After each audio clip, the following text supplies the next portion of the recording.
사람들이 끊임없이 식당으로 들어갑니다.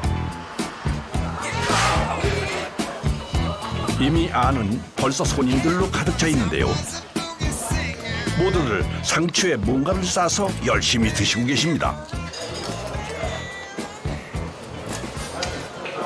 전라도 말로 환장해 많이. 거의 한 달에 두세 번은 오는 것 같아요. 25년도 넘었어요. 25년이 뭐야? 넘었다고. 40년. 드디어 음식이 도착했습니다. 단골 손님들의 사랑을 듬뿍 받는 이 음식의 정체가 점점 궁금해지는데요. 불향이 좋아. 그래서 맛을 벌써 작정이 맛이 안 나죠. 요새 연탄불에다 굽는 데가 없거든. 근데 여기는 유일하게 연탄에다 구우니까. 궁금했던 음식의 정체는 바로 연탄불 위에서 구워내는 돼지 불고기입니다. 연탄이 이렇게 화력도 좋고 불이 오래 가고요. 그래서 또 고기를 연탄불에 구우면 맛도 더 있고 그래요. 이 불맛을 포기할 수 없어 처음 시작했던 40년 전부터 지금까지 온종일 연탄불 앞에 앉아 고기를 굽습니다.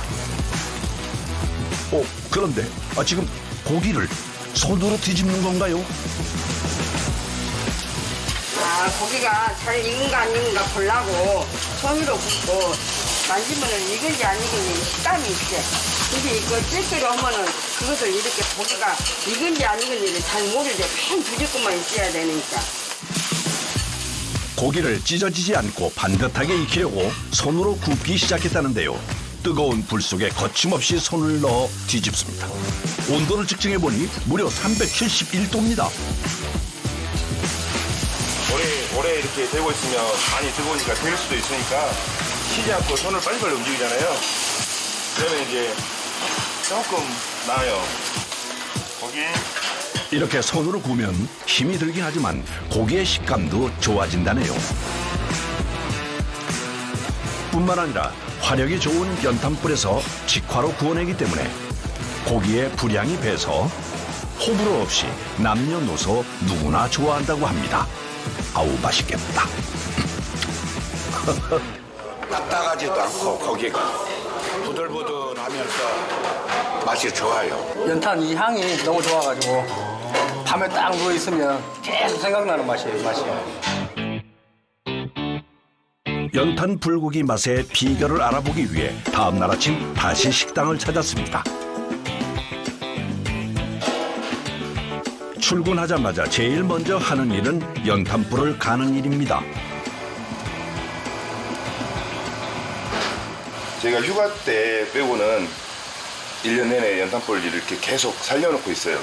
저희가 이렇게 지금 받아놓은 게 한 달에 이게 600장 정도 되는데 한 달에 600장 정도 평균적으로 쓰는 것 같아요. 화구의 온도를 일정하게 유지하려면 밑불을 살려놓는 것이 중요합니다. 오셨어요? 고생하셨나? 저희 아버지요. 아버님. 안녕하세요, 아버님. 네, 수고하십니다. 고기를 손질하는 일은 매일 아침 아버지와 아들이 함께합니다. 앞에 목살하고 이 갈비살하고 그러고만 써요. 뒷다리는 빼부르고. 구게 되면은 고기 언제도 맛있죠. 하루에 사용하는 고기 양은 약 120kg 정도 됩니다. 두께는 4mm 정도로 잖아요. 저희 부모님이 이렇게 그동안 해오셨을 때 가장 연탄불에서 굽기 좋은 두께가 4mm 정도 같아요. 너무 얇으면 찢어지고 또 너무 두꺼우면 양념이 잘 안 배 맛이 떨어진다고 합니다. 이거는 삼겹살이고요. 삼겹살, 여기는 목살. 네. 엄마 어디 있어요? 고기 손질이 끝나갈 때쯤 어머니가 출근하십니다. 고기물도 타고 고기도 연고. 식당을 연 지 43년, 양념은 늘 어머니의 몫입니다.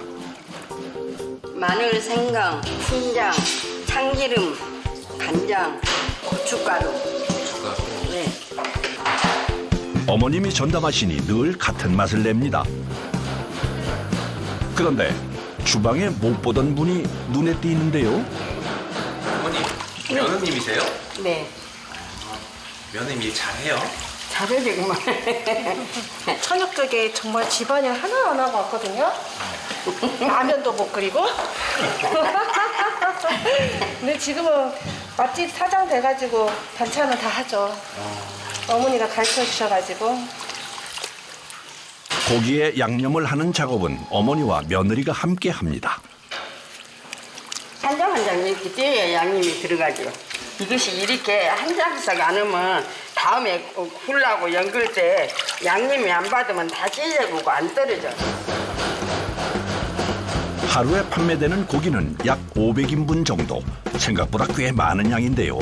모두 한 장 한 장 손으로 양념을 묻혀줘야 하는데 이게 또 보통 일이 아닙니다.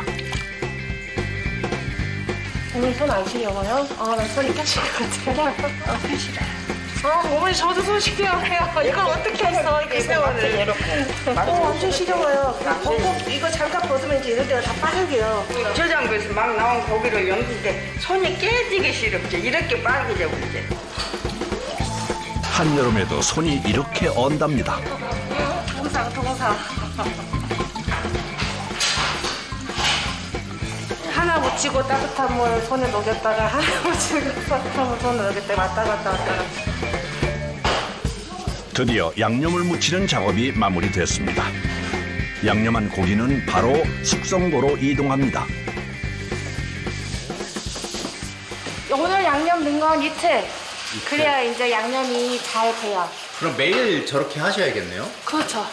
매일 4판에서 5판. 하수, 목요일, 금요일도 이제 토요일, 일요일 것까지 해야 되니까 6개, 7개 이렇게 썰죠.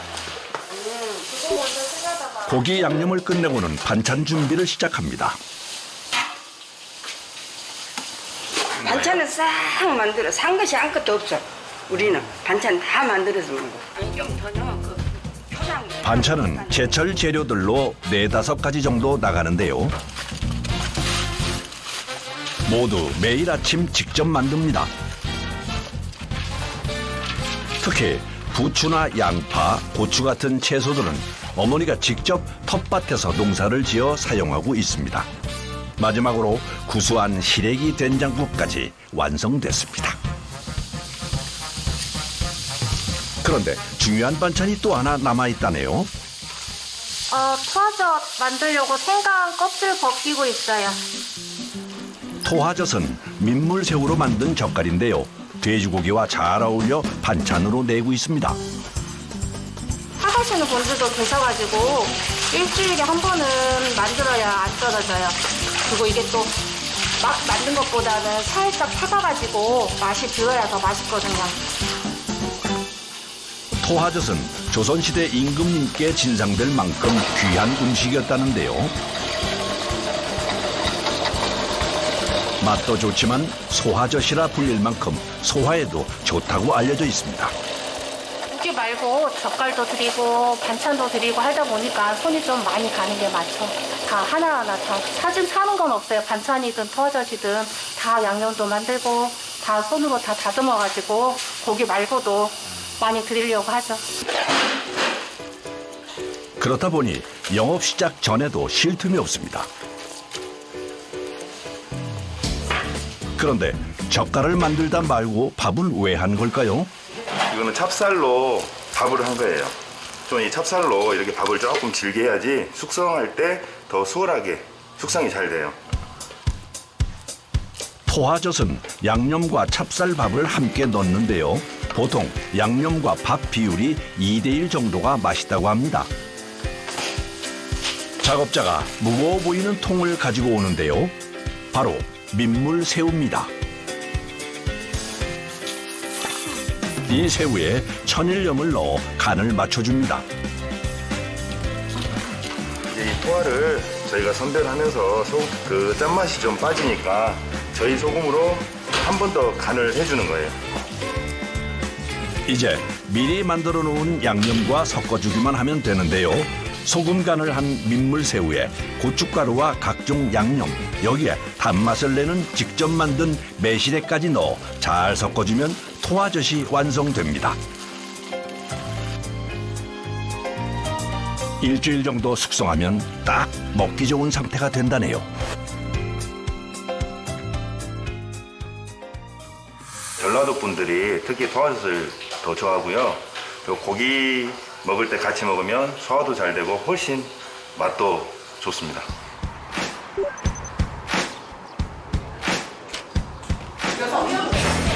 드디어 점심시간입니다. 손님들이 하나 둘 몰려들기 시작합니다. 이제부터 본격적으로 고기를 구워야 할 시간. 준비를 하고 모자가 함께 불 앞에 앉습니다. 이제 손님 오기 시작하면 이제 지금부터 하루 종일 구워요. 보통 하루에 9시간 정도 연탄불 앞에 앉아 있습니다. 이제부터 서둘러야 해서 고기를 뒤집는 손이 분주합니다. 빨리빨리 뒤집어야 익은 게 빨리빨리 뒤집게요. 우리는 이렇게 반드시 고기를 구워서 나가니까 찌개로 구운 고기는 그냥 찌개를 끓여갖고 있고 딱 담아주고만. 도대체 어떻게 집게 없이 손으로 굽는지 한번 살펴봤습니다. 일단 고기의 끝부분을 잡고 뒤집어 준 다음 손가락 끝부분을 이용해 지그시 눌러줍니다. 이렇게 하면 고기가 쭈글쭈글해지지 않고 반듯하게 구워진다네요. 장사 시작에서부터 지금까지 손으로 뒤집어요. 한 40년이 넘었지. 손으로 뒤집은 지가. 손 마시고 이렇게 손으로 공력을 들이는데 안 마실것도 맛있지. 맛은 있지만 굽는 사람은 여간 힘든 것이 아니라고 합니다. 저는 처음에 배울 때는 굽는 손뿐만 아니라 이 팔 같은 데도 불꽃이 올라와서 이런 데도 이런 것도 많이 뜨겁거든요. 근데 저는 이제 이런 데 막 조금 세기도 하고 적응하는데 많이 힘들었죠. 고기를 올리고 다 익기까지 약 5분 정도 걸리는데요. 손님이 쉴 새 없이 몰려드니 점심시간엔 숨 돌릴 틈이 없을 정도로 바쁩니다.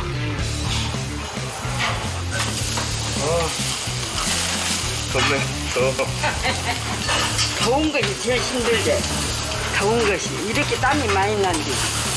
다리가 엄청 좋아요, 옆불에. 아, 더워 죽겠네. 더웠기는 더운데 참아야 돼, 우리가. 좋은 걸 하면 좋은 것이 있다냐. 참아야 돼. 특히 요즘같이 더운 여름엔 그야말로 더위와의 전쟁입니다. 드디어 구워진 고기가 바로 손님상으로 직행하고 상추에 불고기와 토화젓을 넉넉히 올려 한 입 크게 싸먹으면 씹을수록 감칠맛이 배어납니다.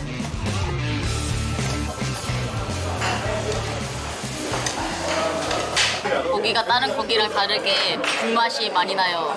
고기가 좋고 맛도 호불호 없이 누구나 좋아할 것 같은 그런 맛? 옛날에 우리가 연탄에다가 이제 동그란 그 전화통 위에 이렇게 해가지고 연탄 넣고 이렇게 구멍 시절이 있었거든요. 그때 맞아. 어른들에겐 어린 시절 추억을, 젊은 세대엔 푸짐한 정과 맛을 느끼게 하는 음식입니다. 정신없던 점심시간이 끝나갑니다. 엄마, 다 나왔잖아요. 좀 쉬었다 하세요. 이제야 불 앞에서 벗어나 한숨 돌립니다. 네, 물 좀 드셔요. 물 좀 드세요. 숨도 안 쉬고 한 컵을 다 마십니다. 오면 살겠네, 이제. 너도 그거 안 가. 더웠다. 시원해. 장갑을 벗고 달아오른 손을 선풍기 바람에 식힙니다. 한 40년을 했는데 손이 이제 불에서 익어버렸지, 완전히. 한여름에는 이게 손등이 벗겨지기도 하고 막 그래요. 너무 오랫동안 계속 있으면은 뜨겁고 땀도 많이 나고 그러니까 이게 물집도 생기고 한 번씩 벗겨지기도 하고. 그런데 어머니가 갑자기 바닥에 누우십니다. 이렇게 누우시면 어떡해요? 아니, 더운 게 좀 시원하라고 땅에다 대고 놓으라고. 아, 더워서? 예. 아, 땅에 이렇게 누워 계시면 좀 시원하세요? 예. 열을 식히시려고 누우신다네요. 저녁 시간 식당 안은 여전히 손님들로 가득합니다. 고기 굽는 작업자들도 여전히 분주합니다. 저녁 식사 시간에는 손님들이 많이 오셔요. 보통 8시 반까지, 조금 늦은 9시 정도까지 구고요. 이렇게 장시간 쪼그리고 앉아 고기를 구우면 여기저기 안 아픈 곳이 없습니다. 다녀왔습니다. 누구예요? 저희 아들하고 딸이요. 아, 이 친구가 그럼 첫째예요? 네, 첫째. 걘 둘째. 둘째. 밥 먹자, 얘들아. 여기 테이블 가서 앉아있어. 엄마가 밥 줄게.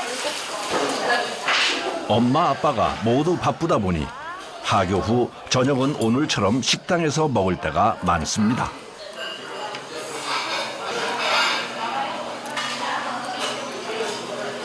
집에 와서도 빨래 같은 것도 다 개주고 해요. 애들이 엄마 힘들다고. 그런 거 보면 뿌듯하죠.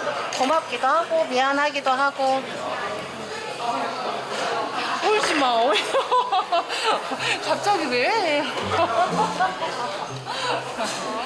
아니야. 왜? 아니야. 괜찮아. 미안해서 뭐가 미안했어요? 가서 하긴 하는데 맨날 짜증만 내서. 괜찮아. 엄마 아빠 안 힘들어. 괜찮아. 바쁜 엄마 때문에 철이 빨리 든 것 같아 미안한 마음입니다. 바쁘다는 것도 어떻게 보면은 핑계인데, 그죠? 핑계죠. 어느 부모가 안 바쁘겠어요. 애들 키우고 생활전선에 뛰어들어서 일을 하는데, 그래도 애들이 마음으로 엄마한테 미안을 하고 엄마 아빠 고생하고 열심히 하려고 하니까 그 덕분에 열심히 일해요. 착하게 커주는 아이들이 고마워 오늘도 힘내서 일을 마무리합니다. 정신없이 바빴던 하루가 끝나갑니다. 끝났다. 집에 갑시다. 다 끝났어. 고생했네, 오늘도. 지금 13년 정도 하면서 아이들 낳고 이렇게 지금 잘 키우고 있는데, 제가 이제 건강하기만 하다면은 아이들 다 크고 시집장가 보낼 때까지 그래도 한 20년은 더 하고 싶습니다.